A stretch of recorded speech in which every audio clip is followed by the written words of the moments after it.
Hello and welcome to Labour Lens. I am Sharon Ijason. On this week edition of the program, we'll be focusing on some of the issues that non-teaching staff are faced with in the country. We also have news stories for you. We will be right back.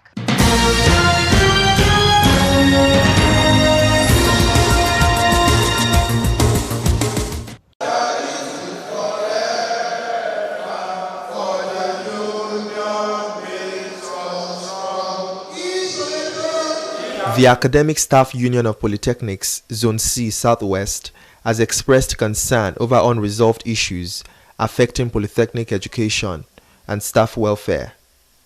The union also expressed dissatisfaction at the alleged government insincerity in honoring agreements, noting that members may embark on an indefinite strike if the government fails to attend to their demands on time. The coordinator of the zone, Adekunle Nuruddin, raised the concern at a press conference held after an emergency meeting of the Zonal Executive Council at the Gateway Polytechnic in Ogun State. The government of Nigeria has refused to pay the country's 15 arrears owed to our members for more than a decade. This suggests lack of commitment to workers' welfare. Based on the issues highlighted and in furtherance to the resolution of the emergency NEC of our union held on 14th August 2025, the Zonal Executive Council of ASUP Zone C hereby reiterates that our union will have no option after the expiration of this 21 days window rather than to declare a trade dispute with federal government and state governments across Nigeria and withdraw the services of our members without further delay. The union, which had earlier issued a 21-day ultimatum in August, also appealed to President Bola Ahmed Tinubu to assent to the Polytechnic Bill passed by the National Assembly in order to address the dichotomy between polytechnic graduates and their university counterparts. Despite the fact that the bill on removal of dichotomy has been passed by the National Assembly, the scourge of discrimination against polytechnic graduates still persists. We request the President of the Federal Republic of Nigeria, President Bola Ahmed Tinubu, to support the effort of the National Assembly by signing the bill removing the dichotomy between HND and BSc into law. The National Automotive Design and Development Council focuses on training and skill building in the Nigerian automotive sector through the development of national occupational standards, establishment of automotive training centers, and commissioning of modern training facilities nationwide. In a landmark step towards boosting Nigeria's automotive industry and empowering its youth, the federal government, through the NADDC, has inaugurated an automotive training center at the Lagos State University of Science and Technology, Ikorodu. We push for, the full development of the auto sector in our country, as we increasingly push for the fact that we should have more and more cars assembled in our country. We also have to have the required skills that are ready for, that kind of situation. So what it is that the graduates of this institution now have a ready-made, opportunity and avenue for them to learn the skills and to get themselves prepared for industry. So this center speaks and answers the question of that challenge of mismatch between the training of our graduates and the skills, the technical competence that is required to function outside. Nigerians have started becoming more conscious of not managing. They don't want to be managing and managing. So what they require are quality technicians that will either service their cars or repair their cars to the standard that is expected in Nigeria and internationally. That's one. And then the second thing are the industries that are producing vehicles, manufacturing vehicles. They too are looking for a pipeline of skilled technicians to work in their own factories and so on. So this place is part of that opportunity of producing those skilled technicians. Director General of NADDC, Mr. Joseph Osonipin, announced that the council had completed 16 out of 21 planned training centers across the 6 geopolitical zones, with 3, including Lagos, already commissioned. The first thing we are doing is to ensure that the experts are the ones using this facility. When the experts are using it, then they know the value and they know what it takes to maintain it. 1. And number 2, it's going to be used for training as well as commercialized. And in doing that, we are not going to run it. NADD is not going to run it. We are going to use partners, most likely Lagos State University of Science and Technology. They are going to use it for their research. They are going to use it for their lecture. They are going to use it for technical trainings, and then people from outside are still going to use it for commercial. And when all these are in place, then the fund generated here will also be used to maintain the facility. The centers would provide training for artisans, technicians, technologists, and engineers, while also supporting the federal government's shift towards compressed natural gas-powered vehicles.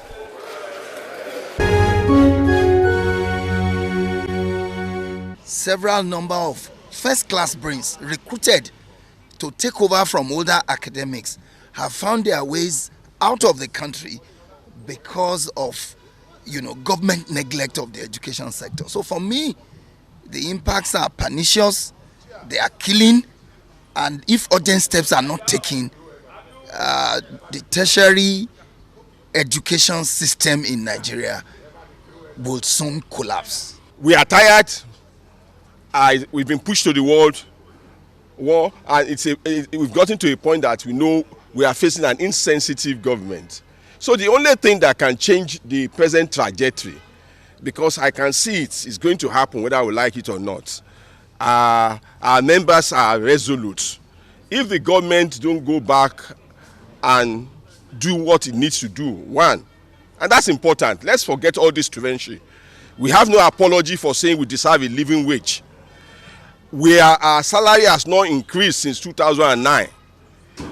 The salary of professors are earning in 2009 is much more higher when you do the dollar parity than what they are earning now. So the solution to keep the system running like the way we would love it to be, like the way we have sacrificed and made it to be, is for the government to, without delay, sign our renegotiated agreement. And it's instructive to know that there have been 4 chairmen that have actually done work on that agreement. Thrice it has been concluded and nothing has been done. So that's the only solution. We have passed the stage of simonizing. We have passed the stage of blame game or blackmail or things like that. We are resolute. Give us a living wage or we close down shut down your university. They should come to answer our terms, negotiations, revitalization of university, our EAA mainstreaming, our many allowances, 3.5 months salary that was withheld by the government, it should be paid. And from the look of things, like our members' patience has actually run out. Because most of the members now believe that the leadership have sold out. That is why they are not even acting. But the truth of the matter is that we have been trying to, suppress the anger of our members. We have been asking them to be patient, that we want to be sure that we are not putting the lack of trust that we had with other governments on this government. Government of President Bola Ahmed Tinubu that promised that ASUU will not go on strike has not done anything in making sure that ASUU will not embark on strike. We don't want to disrupt academic activities, and that is why we are trying to appeal to all meaningful Nigerians across the globe to please help us to beg Mr. President. On the profile interview segments this week, I'll be speaking with the president of SANU. He tells me that the federal government has every right to put a ban on the number of tertiary institutions that can be in the country for now. He also spoke about some of the solutions that can improve the non-teaching staff welfare in the country. It's good to have you on the program. Thank you. It's been a while since we had a conversation, and I remember very clearly that the last conversation we had was about unpaid allowances. Right now, what's the update as regards that? Well, thanks, Sharon, for constantly keeping in touch with the labor movement and how it affects our people. The work that we do, is never ending. So it's always work in progress.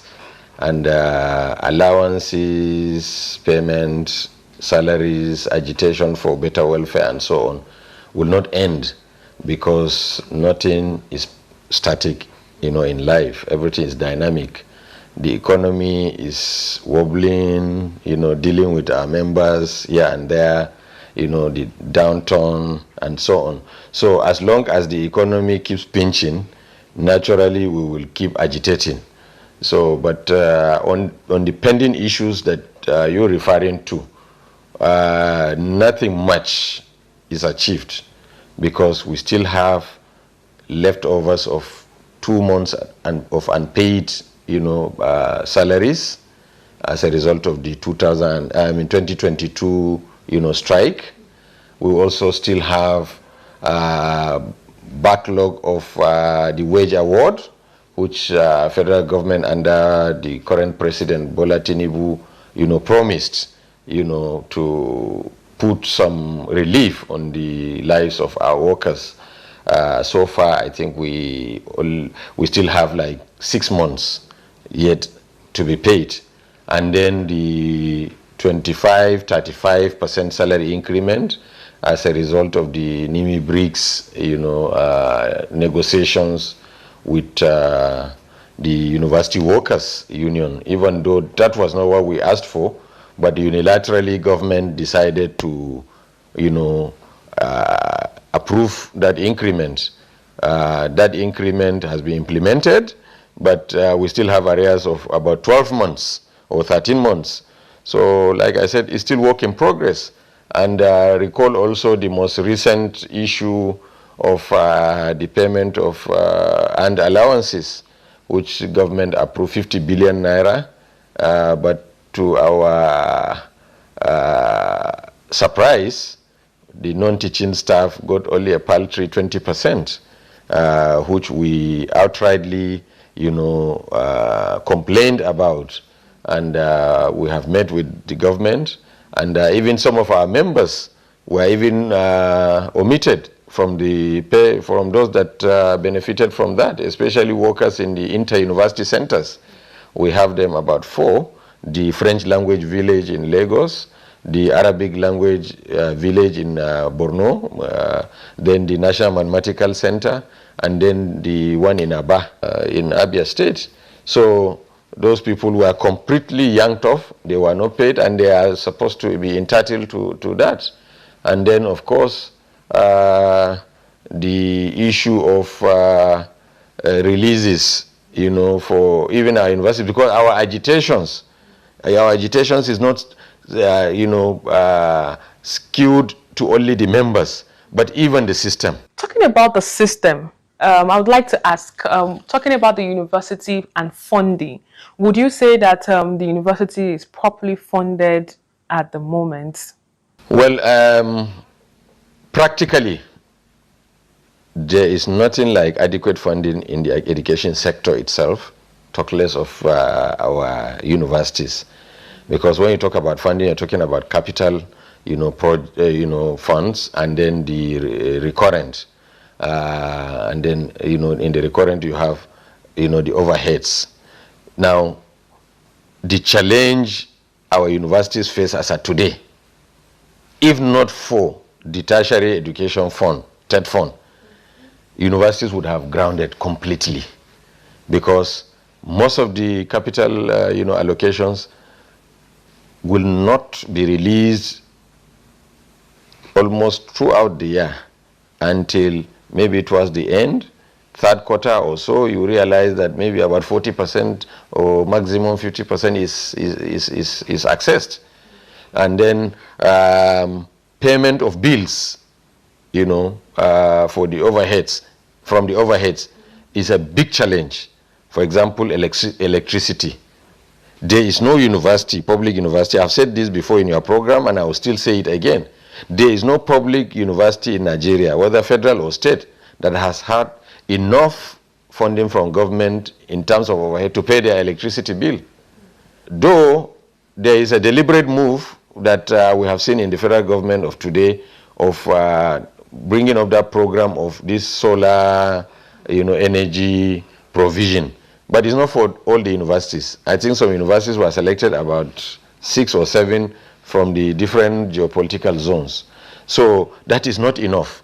Even though it's a good move and it's a good initiative, and for some of the universities, for example, I went to Joseph Tucker University in Benue, and going out in the night, you could see that the place is well lit, and some of their laboratories and so on still have electricity because of the solar energy, provided.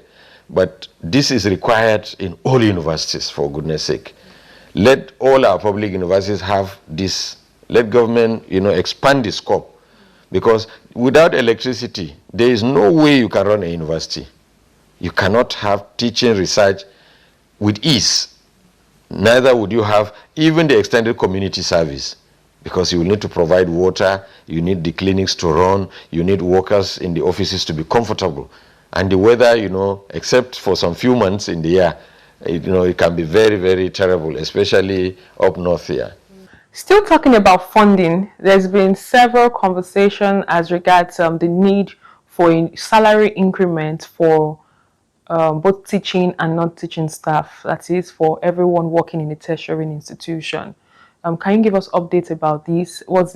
Is there any increase yet? What's still the plight of an average worker in the university system?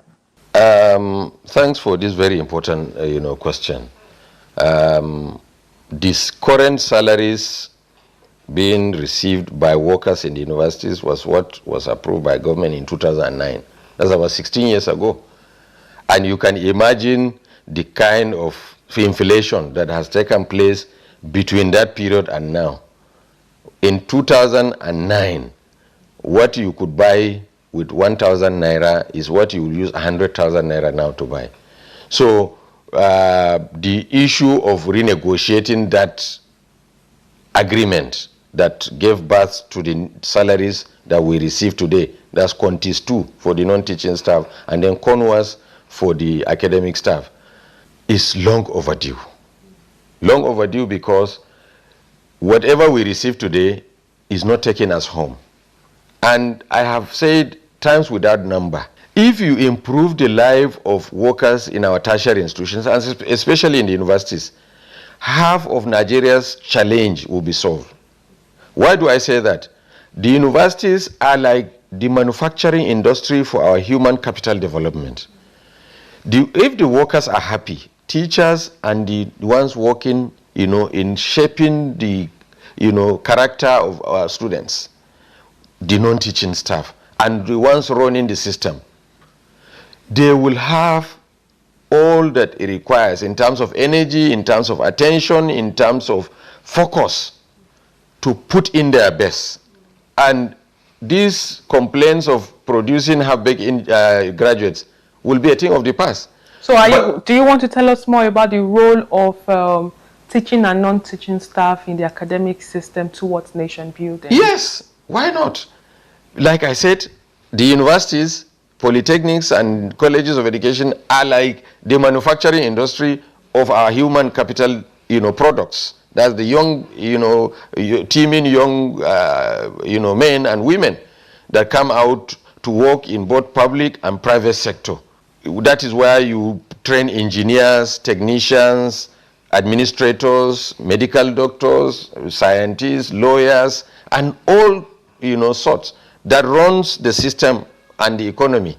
So when you have that system fully equipped, the workers there fully, encouraged in terms of their own, take home, they will put in their best. Mind you, these workers, the teaching, for example, are the ones imparting knowledge. They cannot impart knowledge if they are not properly, fed, if they are not settled, if their homes are at war in inverted commas. For the non-teaching staff, of course, you know that we are in charge of, provision of services, medical, health, electricity, water supply, security, even the running of the system in terms of payment of salaries, allowances, and training of our workers.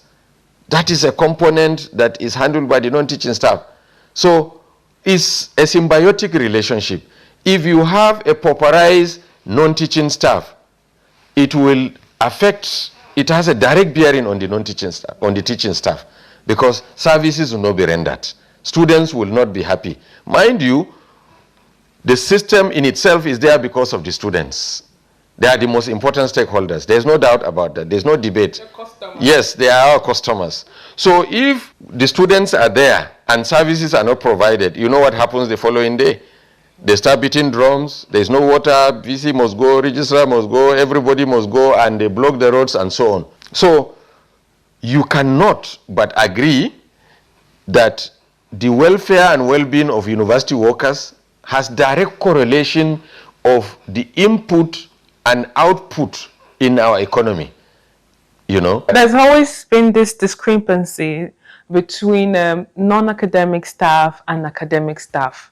Looking at the fact that there's this push for a new wage for workers in the tertiary institutions, what would be your expectation from the federal government of Nigeria?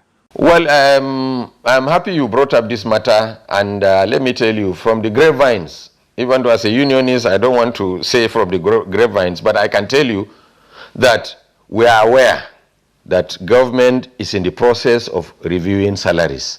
We are aware of that. But the danger that is coming with that is also the info we have that there is a deliberate move by some people who do not mean well for this government to bring in disparity in the salaries of teaching and the non-teaching staff. And that will never be accepted by us, because it's a system. No one can claim monopoly over the other. There cannot be any university system running without the two. Or do I now say the three? If the students are not there, there won't be university. If there are students and there are teachers and there are no workers, there won't be university. The same happens if there are no workers, the non-teaching staff, there won't be any university to function.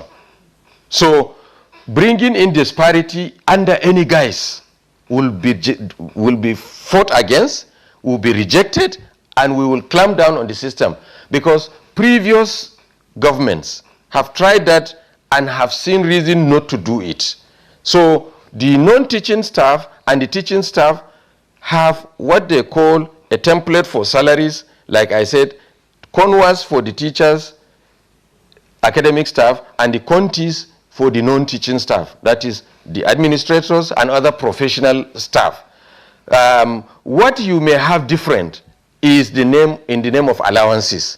No non-teaching staff will claim allowances that is custom made for the teaching staff.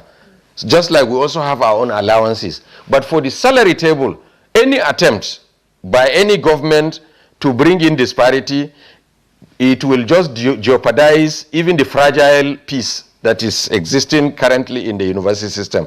So we are aware that government is trying to improve the salaries, but what my advice will be to them is that in the name of peace and progress and development, and if they love the system to continue to operate without any friction, is to continue to maintain what is there now. A seamless university salary scales with different names but with the same corresponding amounts. A professor's salary is the same with that who is the with the non-teaching staff who is at the highest level. A Quantis 15 officer or a director in the university is at par with the professor. For the bursars, registrars, and the vice chancellors, they have a consolidated salary. And then for a graduate assistant, his salary is at par with an admin assistant who is starting on level 7, while this one is on CONWAS 1. Our advice to government is that we are peace-loving, we are progressives, we don't want any interruption in the system, And the only way that can be maintained is to maintain status quo, to ensure that both teaching and non-teaching staff have same salary scale, even with different names. It doesn't really matter. But any disparity will not, mean well for the system. That I can assure you. On a final note again, I'd like to ask, what's your reaction towards the federal government putting a ban on the establishment of any new university at a state or at a federal level? Well, that is a very big and important question you have asked about this multiplication of universities without corresponding funding and development. If you say you will take the issue of our population, we have over 220 or 40 million Nigerians. If truly we are talking about access to education, we do not even have enough universities that will, that will accommodate our teeming youths that are supposed to go into institutions to learn. But then, bringing the system down to its knees by multiplying universities in the name of constituency projects is something that is most terrible, because senators, members of House of Reps, governors have now devised a way of settling their own people. They will now, everybody would like to have a university and a teaching hospital or a federal medical center in his village. Meanwhile, there is no corresponding funding, for that or for those. And even the present existing ones suffer from the strangulation of lack of adequate funds. So it's a welcome development. As far as I'm concerned, it's a welcome development to put a stop for now and see how we can, get enough and adequate funding for the ones that are existing. After 7 years or 10 years, as the case may be, if the economy improves and we need to establish more universities, so be it. We commend government actually for putting a stop to this. Thank you very much for your time. Thank you also for the opportunity. And that's all we can take on today's edition of the program. Join us next week for a fresh edition of the show. I am Sharon Ijason. Thanks for watching, and remember that labor creates wealth.